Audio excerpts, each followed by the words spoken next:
So the next article I wanted to take a look at is entitled Pat Robertson Says Biden Will Be President. It's Time for Trump to Move On. This is by Hemant Mehta on the Friendly Atheist website. So let's give it a read and see what it has to say. If Pat Robertson is a voice of reason, you know we're living in scary times. Today on the 700 Club, Robertson said the election was over, Joe Biden was going to be the next president, and Donald Trump needed to move on. That is a big fucking deal, actually. The fact that Pat Robertson, one of the leaders of the evangelical movement, is now backing Biden. That's a big deal. If you guys remember, a while back, Pat Robertson actually freaked out about Trump losing. He had this on-air freak out, and I talked about it on my main channel at the time. But I guess he's kind of come to his senses, taken a breather, calmed down a little bit, and reanalyzed the situation and decided that Trump is doing more damage than it's worth backing. So let's take a look at the actual video from Pat Robertson and see what he had to say. I think it's all over. I think the Electoral College has spoken. I think the Biden corruption has not totally been brought to fruition, but it doesn't seem to be affecting the Electoral College. And I don't think the Supreme Court is going to move in to do anything. And I think we're going to see. So Pat Robertson is recognizing and acknowledging now that all of Trump's options are exhausted. That's it. He doesn't have any more options, basically. This is the end of the line for him. And he outlined them there. He was going to try to go to the Supreme Court. They rejected it. That failed. He was going to, what were the other ones? But it doesn't seem. The Electoral College voted for Biden. That's it. It's called. That's the end of the line. Trump has no more recourse at this point. The only recourse Trump has now is to whip people into a blood frenzy and try to get them to overthrow the institutions that exist right now. That's basically it.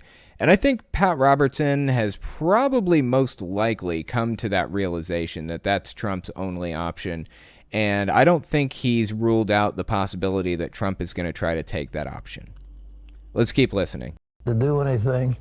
And I think we're going to see a President Biden. And I also think we'll be seeing a President Kamala Harris not too long after the inauguration of President Biden. Okay, I'm not sure what that has to do with anything, why he even mentioned that. Biden is old, but he's not that much older than anybody else who is in the running. How old is Trump? Isn't he like in his late 70s or something? Biden's like 78. What's the age difference? Let's find out. As old Steve would say from American Dad, no need to wonder. Just loaded up our question gun. Let's go answer hunting. So it says here Biden is 78 years old. He was born November 20th, so he just turned 78. Like last month, basically. And Trump is 74 years old. He turned 74 June 14th. So roughly 4-year difference, basically, I would say. So the age difference is 4 years, pretty much. I know that can be a significant age difference once you get into those years, once you're in your 70s. But didn't George H.W. Bush live to be like 92 or 95 or something like that? Like, they still have a solid couple of decades in front of them. I mean, think about it. They're both ultra rich. They're both millionaires. You think they're not getting the best medical care on the fucking planet? Both Biden and Trump are going to live for probably 15, 20 more years at least, I would venture to guess. Maybe 15. I don't know where all of this is coming from, that, you know, Biden's on his last leg and it's going to be a Kamala presidency, blah, blah, blah. I think Biden's going to make it through the full 4 years, and I think he could probably do another 4 after that, honestly. He is not that old, and he has the best medical care on the planet.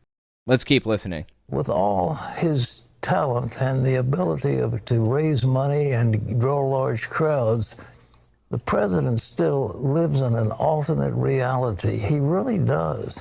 People say, well, he lies about this, that, and the other, but no, he isn't lying. To him, that's the truth. He had the biggest crowd on Inauguration Day. He had more people than ever.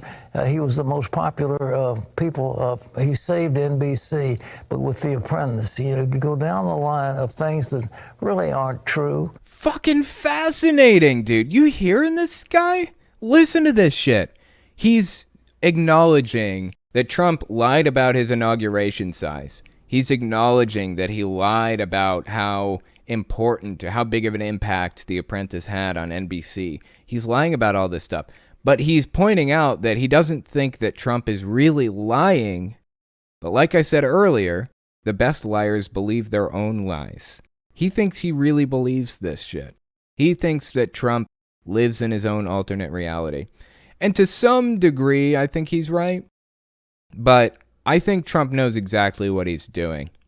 I think he knows exactly what he's doing. I'm not going to grant him the idea that he's doing this innocently and that he's just delusional. I don't believe that Trump is delusional. Ultimately, who fucking knows? Nobody knows. It's like the question, is the Jehovah's Witnesses governing body, do they know what they're doing? Are they doing it intentionally? Are they scam artists? And are they controlling people knowing full well that they're lying? Some old apostates who were actually on the governing body for many years, like Ray Franz, for example, he was asked that question, and his answer was maybe one or two of the people at the very top know it's a scam and are doing it intentionally, but by and large, the governing body believes their own lies. I think I tend to agree with Pat that Trump does believe his own lies, but Trump goes into some things intentionally trying to control the narrative and scam people. So that's a little bit different. Like anytime the media starts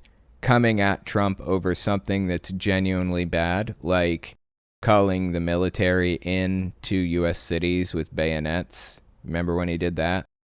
Trump came up with some stupid fucking culture war thing. I don't remember what it was. Maybe it was the bathroom bill, trans bathroom bill. Like, what a petty fucking thing to fight over. Just let people use whatever bathroom they want to use. But for some reason, society is